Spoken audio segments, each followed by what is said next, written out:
Hi, I'm Robert Nelsen. I am 63 years old. Today is October 3rd, 2015. We are located in Sacramento, California, and my relationship to Santiago is that I am the president of his university, and I've known him from the very first day that I came onto the campus. My name is Santiago Silva Ramos. I'm 21 years old. Today is October 3rd, 2015. The location is Sacramento, California. My relationship to President Nelson is that he is a friend of mine that I look up to for his accomplishments. Bueno, somos, bueno, la verdad es que yo soy el presidente y usted es un estudiante, pero mejor somos amigos y queremos tener esta conversación entre nosotros como amigos. Dime, ¿de dónde vienes? Where are you from? Yo nací en Ahuilan, Michoacán, México, y a la edad de 5 años mis papás decidieron venir para los Estados Unidos para una mejor educación y vida para nosotros.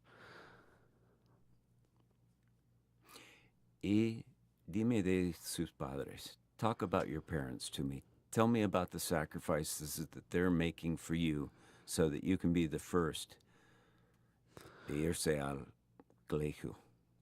Mis papás, son muy humildes, a una edad que, a la edad de 5 años me decidieron venirse para los Estados Unidos porque miraban que en México no había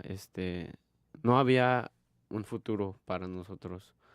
Y en ese tiempo, vinimos ilegalmente a los Estados Unidos y desde ese momento empecé a ver que todo lo que ellos estaban haciendo para darnos una mejor vida fue lo mejor, porque dejaron sus tradiciones, sus culturas, sus papás, sus amigos, dejaron todo y llegando aquí, nunca me había imaginado el trabajo tan difícil como a lo que ellos están haciendo, como la agricultura, día tras día, noche tras noche, trabajando en el sol, bajo el sol, agachados, empacando y las fresas, fue difícil ver creciendo y verlos.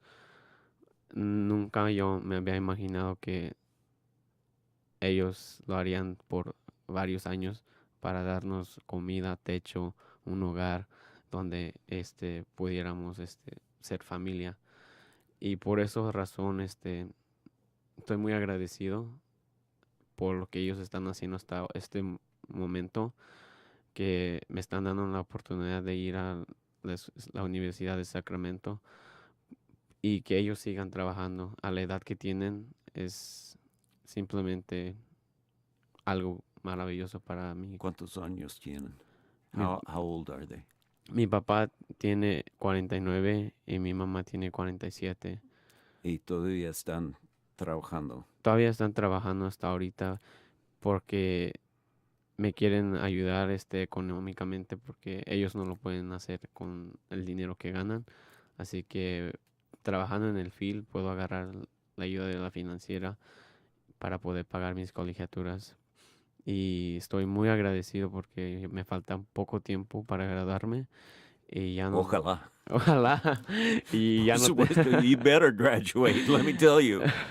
No, y nomás me imagino el día que llegue cuando me gradué y los mire que ahí están parados.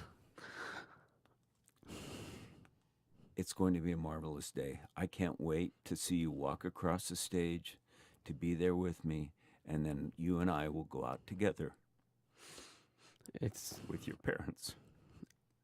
Right? yeah, it's an honor to. It's crazy to think about that someone like me coming from a small town, really really poor. There's nothing. There's no future.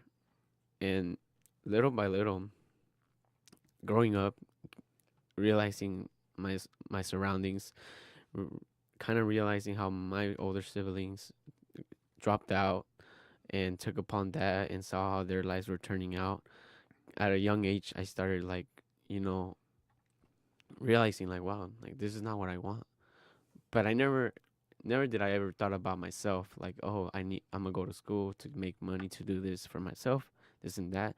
It was always for someone else. It was always like, never did I'm not going to school for myself, but I'm going to school to give some a better life to my brothers, my family, my mom, my dad, my children.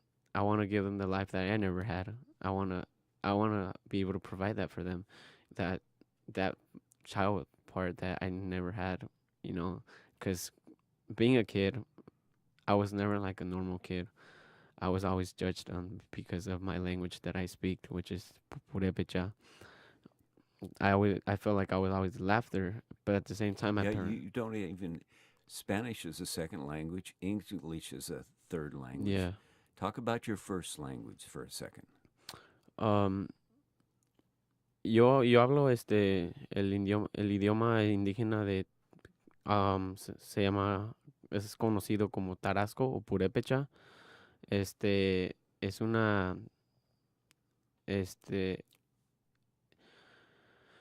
dialecto que poco a poco, se está, disminuyendo porque menos gente lo está hablando. Pero mi abuelita siempre me dice que nunca lo olvide Por es, supuesto. porque es algo que es lo que me identifica por quién soy. Me dice quién soy, de dónde vengo y mis raíces y mis tradiciones, mi cultura. Y hasta ahorita no lo olvido porque lo practico con mi mamá. Cada vez que me voy para Salinas, California, ella es la única con que yo puedo platicar a gusto, me siento a gusto platicándome con ellos. Pero cuando es alguien más y me pregunta o di algo en este idioma, no me siento a gusto porque siento que no lo toman en serio, más que como broma. Y es un idioma muy bonito, pero muy difícil para escribir. Yo no lo puedo hacer. Hemos hablado 4 o 5 veces del futuro. Hemos usado esta palabra. Dime de su futuro. my future, my future is to be able to give back to the community as much as I can because they gave me so much back to me that who I am right now is because of them. So I want to be able to give back to the people that are like me, that are low income, students that are low income, that don't have the resources, don't have any idea of where to start. Because that was me at one point. I didn't know anything about college. No one ever talked to me about college. My parents never talked to me about college. But somehow there was this one counselor that was there for me since high school. Like, and she grabbed me from the hand and she said, "There's a future for you. I believe in you." And I said, "Well, I don't know what to do." So she basically grabbed me from the hand and dragged me to college. And here I am now, sitting with you, President Nelson. Yo te creo. I believe in you. So, talk to me about Sacramento State. Talk to me about your experiences there. Talk to me about being, you know, a student from Mexico. A student with many languages, and how have you maneuvered, and how have you been so successful? Funny story. My first year, I came the I came the Sunday before classes started. So classes started that Tuesday, and I came that Sunday trying to look for a place because I submitted a paper, a late form for housing for the staying at the dorms, and they were gonna give me 2 weeks my dorm, and then I said no, well, where am I gonna stay? Like, I don't know anywhere. I don't know Sacramento. Like, I don't know any of this. Like, I don't know the places here. And my dad saw, like, we were like looking for since the morning till afternoon for a place, and we couldn't find anything. And my dad was like, "Well, if you really want the education, like, you can stay here at Motel 6 right across from College Motel Town." 6. And I was ¡Qué like, "No." barbaridad! And I was like, "No, I don't know anyone. Like, it's scary. Like, I don't know what might happen to me as I'm going to school, or I just don't want to stay here. If this is gonna be the reason, then I'd rather, what, go back home. I'll go to a community college and start working and work my way back up." And then he was like, "It's all up to you. It's your education. Like, I'm here to support you in any way you want." And so right before we're gonna hit the freeway, there's this Taco Bell next to College Town, and I told him I want to eat there. I want to eat something before we hit the road. And luckily, we go there, and there was this some some student that was already there eating with their parents. My dad decided to ask him, like, my son needs a place to stay, and from work of God, or I don't know, like, Milagro. un milagro que she was like, "Yeah, I have a place." And from that point on, like, I had a place to stay. So my experience at Sac State, it was fascinating. Never did I thought it was a community where you felt safe at home. From the moment you started, the first day, I really felt welcomed. So I thought, like, like, I'm starting to like Sacramento State. And as years passed by, I made friends with faculty and more students. Like, I don't know, it just felt like home. So at the beginning, I would go back home like every weekend, every weekend. And towards my second year, my mom would have to beg me, "Please come back. Like, you need to come. You don't want to come." And I'm like, "But it's fun out here." Like, I didn't know it was this much fun. And then, like, years kept going. Like, I kept enjoying it more and more, and the people I met and the networking, and especially this new opportunity, the internship at University Advancement. It was a life changing to me. It was opening my eyes. Like, wow, like, you can do something with your life. You put yourself to it. It's just all about putting that effort. Like, it's there, but you have to do that extra step. And everybody liked me for who I was. I remember speaking to one of the staff at the migrant cat camp. Um, We have 7,000 students at the migrant camp. Yeah, so I remember going in there because I was a camp student. I remember walking in there, and then there was this guy or this staff that was still there as an advisor. His name was Ulises, and he welcomed me like if I was his brother or something. And he was like, "Your family, I will adopt you into this program. Don't worry, you'll get the same outcome of everyone. Like, just come if you need any help." And that's when I started talking about my my culture, who I was. I was always embarrassed of speaking about who, ¿Por qué? Why were you embarrassed? because growing up, like, I feel like I was just being judged by other students, kids. Like, "Oh, you speak this," like, "Oh, like, like." The one word that I always remember was like, "Oh, you're Oaxacan," like, and it just kind of started building up, building up, building up to a point where I was like, um, you know what, like, I'm tired of it. So, like, I try to hide it at one point, like, try to hide my identity, like, that I speak this language. But here at Sacramento, man, Sac State made me realize, like, hey, like, it's nothing to be embarrassed of. Sac State made me, like, say, like, everyone wants to know that part of you. It's important. It's something big, like, that you should really care about. And so the staff, just everyone in there, like, made me feel comfortable. Like, my fraternity, they're like, "You know what? That's something that you should really carry upon. Like, there's nothing to be like afraid or embarrassed about. There's many other languages out there, and it's just part of you that you have to keep with you." Talk, talk to me a little bit about what it's like to be at Sacramento State, because we're the fifth most diverse university west of the Mississippi. So you've got African American, you've got Asian American, you've got Native American, you've got Anglos like me, you've got all of these different. What's it like when you confront so many different communities? For me now, it's it's really, like, beneficial because now I really want to learn about different other cultures, their backgrounds, like how it was, their history. Like, I know my culture has a history, so now I want to like go travel around the world and like kind of experience other cultures, because I feel like it enriches me, you know, with knowledge, being able to know what to be able to understand each one of them rather than just look at them and see like, okay, you know, they're white or they're black, but to actually get to know them more. And so I feel like Sacramento State is has that part, because you don't have to go anywhere else, but it's just there. You have to, you know, look around and make those type of friends. Like, and I have so many friends that are really diverse, and we all kind of carry the same values, even though we have different backgrounds. We're different ethnicities.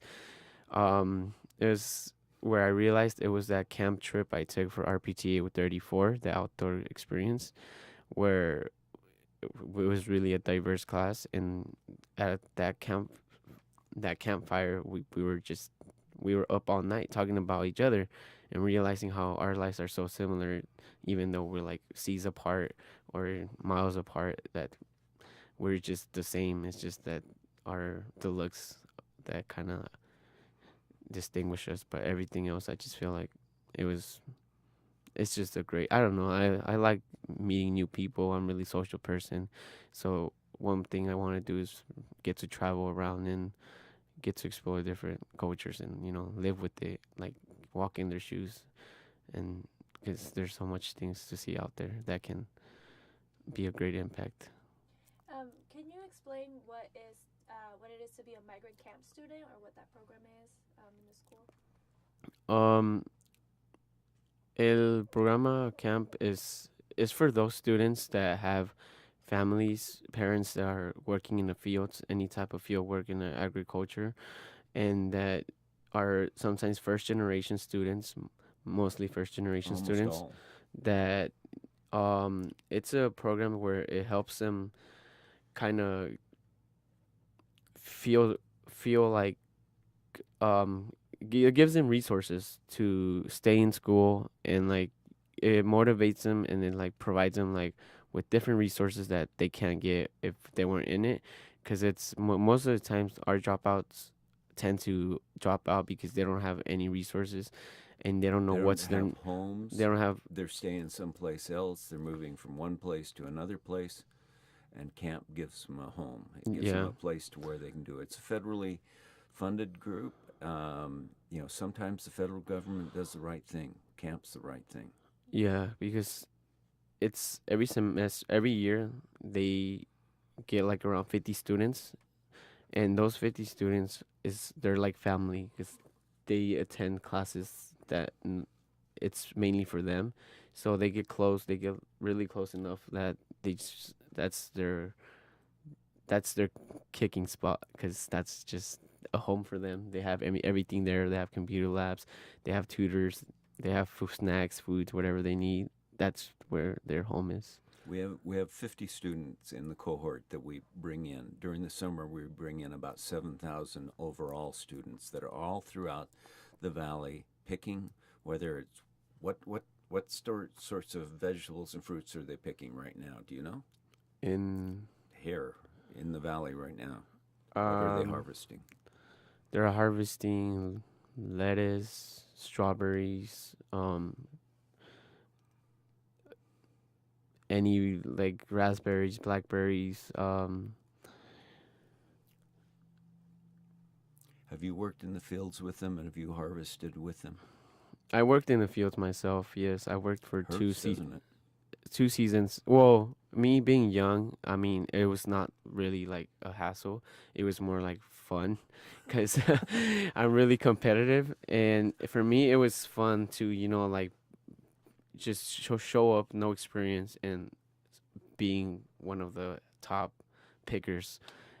But at the same time, it was not fun seeing all those people working day after day, and, you know, knowing that they're doing it because they have to. Otherwise, they won't have a roof or anything to eat if they stop working. So it really humbled me, you know, like getting to know those people, you know, like talking to them, and just knowing their life and how it is, their daily life. So yeah, when they had time, when I did extra boxes, I would help out the rest. But mainly my mom, like watching her, and like just it was not fun at all, like knowing that what she was going through and the rest of her So part. we're back where we started, right? Education and giving back. And actually, what you want to give back to most of all is to your parents. So your parents no tienen que hacer este trabajo más. They don't have to work in the fields anymore. So talk more about education and why education is really important to you, because it isn't just about dollars. I mean, Yeah. yeah, you're going to get a job when this is done. I'd like to see you get a doctorado. I'd like to see you be a professor at some point. But it's more than that. Talk to me about why education is important beyond being just a job. Education is important for me because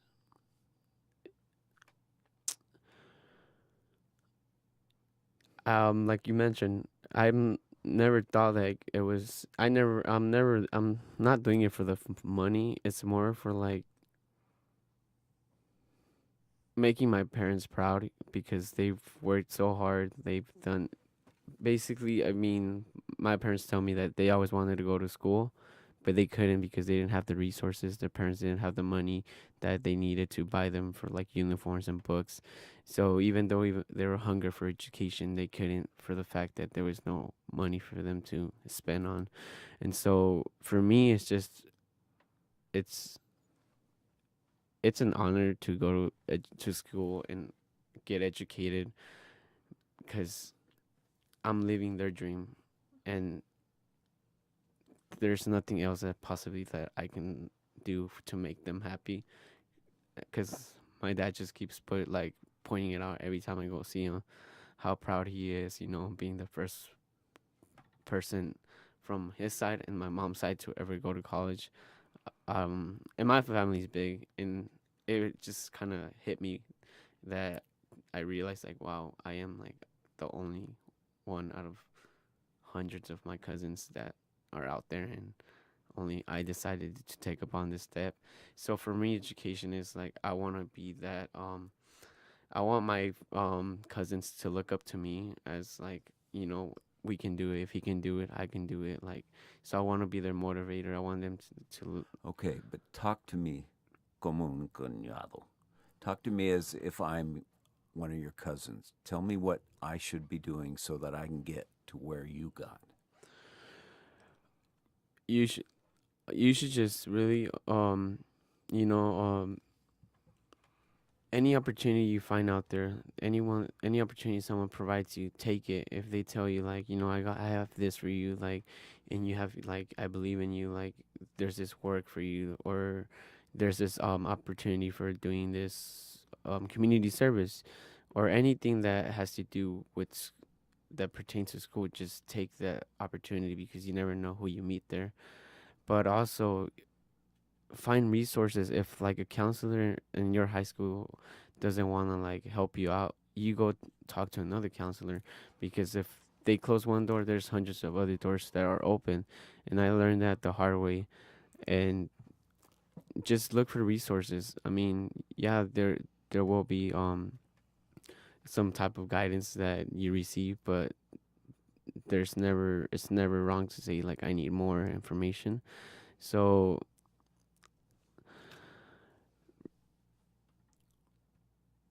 Push, right? yeah, like just push yourself to even like your limits, because you never know when your limits until you have no limits. There's no limits, but like my advice would be actually like, get involved with the school. If the more involved you're with the school, the more aware you are of what opportunities are out there, what resources you have.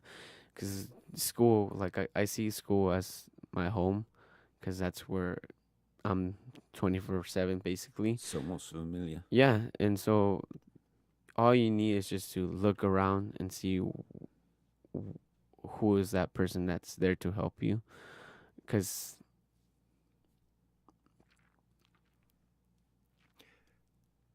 Who was your best professor and why was he your best professor? Or it may have been a she, okay? I need to correct myself. My best professor is Lisa Jorgensen. See, I had to correct myself.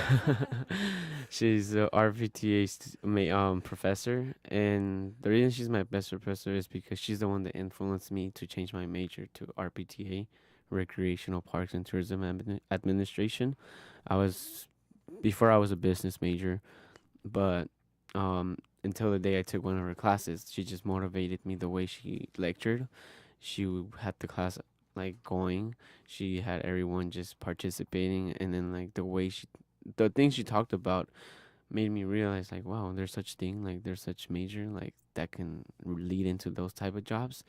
And so from that moment on, I had talked to her. I had told her, this is what I want to kind of do, and she was like, well, like this is the right place for you, but I mean, you got to think about it and see if this is what you want.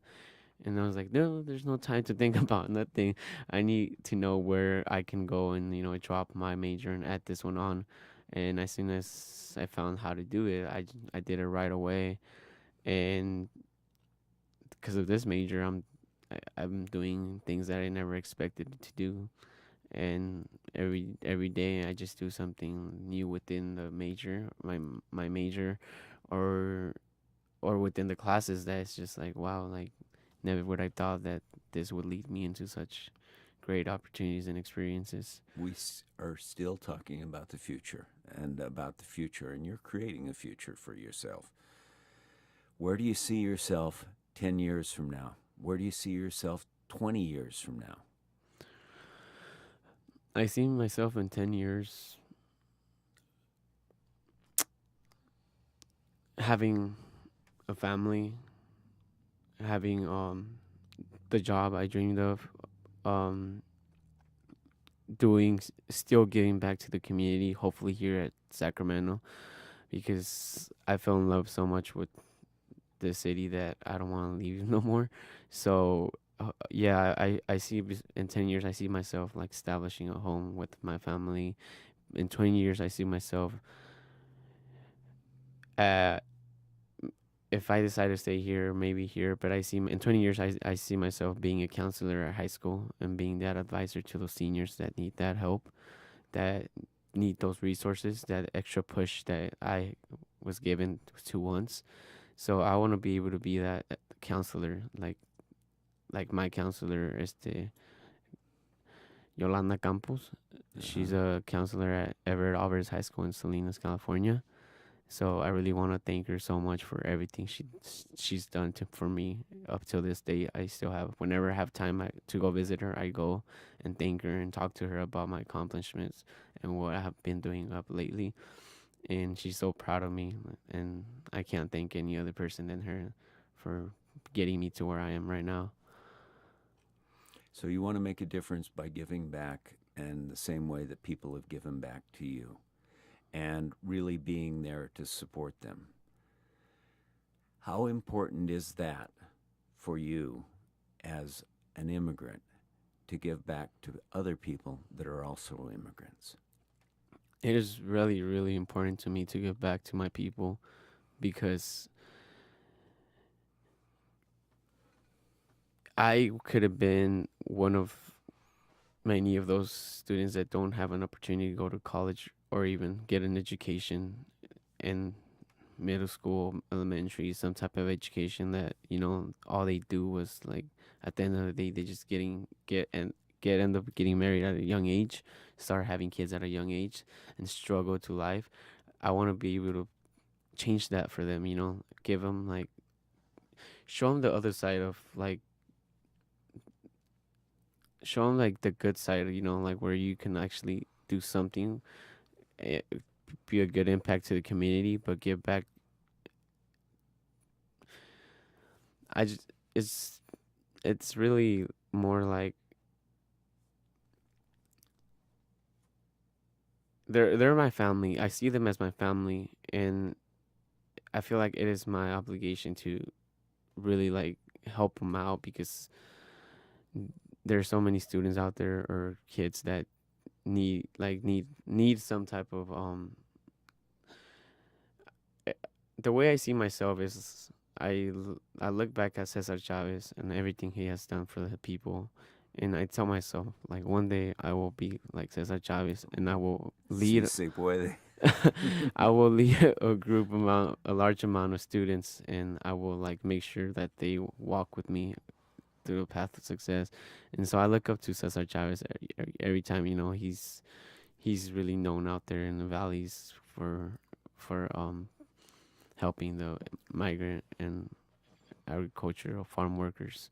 And so I just see myself like a leader that um God has put me here for that purpose to help out those students or those children that don't have the resources within their families or need someone to like guide them and talk to them and advise them what's best for them.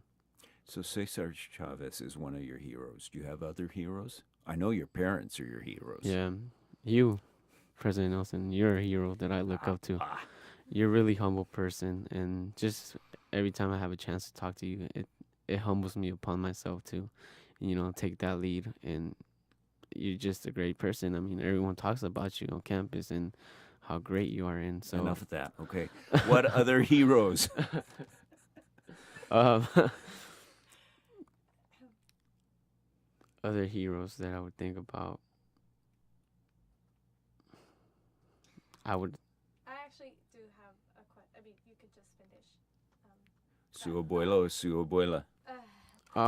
Yeah, another hero I would say it is my grandma, Juana Silva, my dad's mom, because she's a really strong woman. Like she lost her husband when my dad was 2 years old, and after that she had to raise 5, 6 of her kids by herself, and she carried them on and made them the persons they are and really great people. And so I think all her hard work as a woman, in that town, really poor, how they grew up, it's just she's the best because if it wasn't her, I wouldn't have my dad and he wouldn't have taught me my values, the ones I carry on now. This is gonna relate back to Santiago's hero, but because I see that you mentioned that, Robert, you were there for him since the first day, and there's a strong relationship here. Can you talk a little bit about what it was about Santiago and his drive that makes you so involved with him and his family? Now you're going to get me to cry. Santiago is our future. He's the future of America. I looked at him, and I knew it from the moment that we first talked. I know he represents the core values of America, the core values of Sacramento State. He's smart. He cares. And I always say the university, somos una familia, we're a family. And I knew he's one of my sons from the start. So, let's get off the crying, because that isn't the way we want to end this. Yeah. It's all been about the future. It's all been about your family. It's all been about what we're going to accomplish. Talk to your mom and dad to end this interview. Tell them what you feel. Mamá y papá, estoy muy agradecido por todo lo que han hecho por mí. No sé cómo agradecerlos. Y sé que a veces no los demuestro con ustedes cuánto los amo, pero para mí son los mejores papás que nunca he tenido, son los mejores para mí, porque ahora que me doy cuenta, todos los regaños, las veces que me regañaban, que no me dejaban salir, era por algo bueno, era porque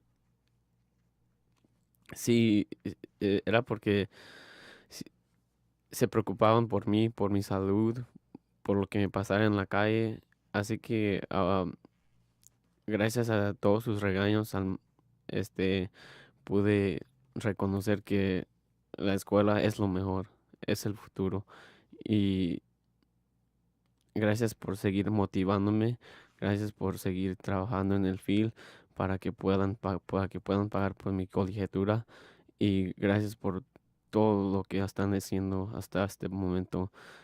Y no sé cómo pagarles por todo lo que están haciendo. Al igual, sus palabras, sus motivaciones me siguen empujando para para seguir estudiando, y los, los veré pronto, porque pronto, en menos de un año y medio, ojalá que No, este ojalá. Por cierto. en un año y medio voy a graduar y los veo allí a toda mi familia, que me vean caminando por la línea y que mirando sus caras felices. Es lo único que yo me imagino cuando llegue ese día. As- Y pues agradecido de la vida y a Dios por darme a ustedes como padres. Y gracias.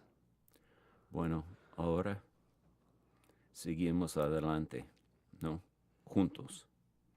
Now we move forward together. Thanks, Santiago.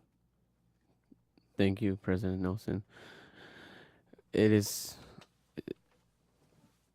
it has been a pleasure to welcome you. It was a pleasure to give you my speech and welcome you to Sacramento State. Since the moment I read about you, I already envisioned myself the great person you were, and you were even a greater person in person. And so Basta. Let's end this, okay? Bye. We're Do you wanna done. finish that thought, or? No, he's not going to get to finish that thought.